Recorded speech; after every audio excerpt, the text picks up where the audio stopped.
All right, let's get right into it. Today we're going to completely change how you approach your poker game. We're going to move away from just guessing and hoping and dive into a real science of logical deduction. This is the stuff that gives you a serious edge at the table. Okay, let's set the scene, because I know you've been here. You're in a huge pot. The river card hits the felt, and your opponent, they shove all in. And you just freeze, right? Staring them down, your mind racing through every single hand they could possibly have. It's that classic, gut-wrenching moment every poker player knows all too well.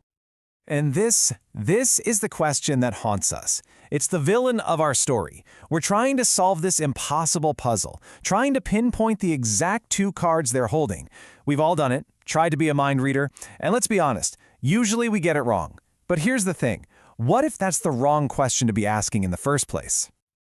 This is where the big shift happens. You see, the best players, they aren't mind readers, not at all. They're more like detectives. They stop trying to guess one specific hand and start logically deducing a whole range of hands their opponent could have. It's a total game changer, turning poker from a game of lucky guesses into a game of pure logic. So let's talk about that secret weapon. This is the idea, the powerful concept that really separates the beginners from the pros, the guessers from the winners. It's all about thinking in ranges. So what exactly is a range? Well, it's pretty simple, actually. It's the entire collection of possible hands your opponent could have, based on how they've played the hand up to that point. So instead of thinking he has to have ace-king, you start thinking, okay, based on that raise, his range probably includes big pairs, strong aces, and maybe some suited connectors. See the difference? You're moving from a single point to a whole spectrum of possibilities. And this quote just nails it perfectly. You're no longer a gambler, just hoping you're right. You become an analyst, a detective, making your decisions based on the evidence, based on observation. It's a whole new way to see the game. And why is this so critical? Well, because it improves literally every part of your game. You're going to make way more informed decisions. You'll stop making those emotional calls based on a gut feeling because your moves are now backed by reason. You can start spotting your opponent's tendencies and weaknesses, and you can even balance your own play to stay unpredictable. It's huge. Okay, the theory sounds great, right? But how do we actually do it? Let's get practical. Let's break down the step-by-step process for reading the clues at the table. This is your detective's toolkit for building a case. So here are the 5 key clues you need to be looking for. First, just observe their action. Did they raise? Did they limp in? Second, consider their position. You know, a raise from up front means a lot more than a raise on the button. Third, look at their bet sizing. Fourth, think about the board texture. How did the community cards hit their likely range? And finally, number 5, and this is a big one, track their showdowns. Pay attention to what cards they actually show down. It's free information.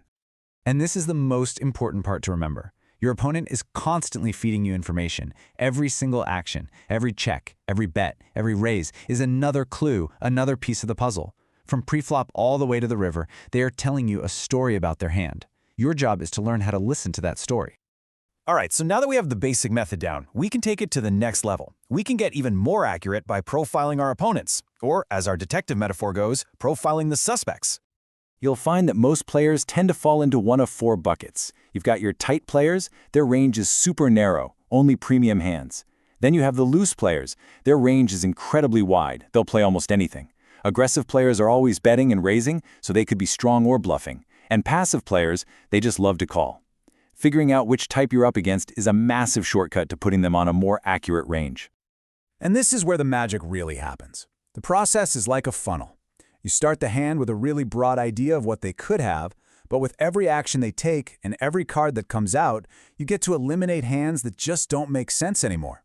Their range gets narrower and narrower, and your read gets sharper and sharper. So let's just visualize how this works. Imagine a tight player raises from early position preflop. Right away, we can put them on a pretty strong, narrow range, say the top 15% of hands. Just like that, we've eliminated 85% of all possible starting hands. That's a huge first step. Okay, now the flop comes out, say ace-king-7, and they bet again. This is where we refine things. We can now toss out all the hands from their starting range that completely missed this flop. Suddenly, what they could have has shrunk from 15% down to maybe just 6% of all hands. We're really starting to zero in.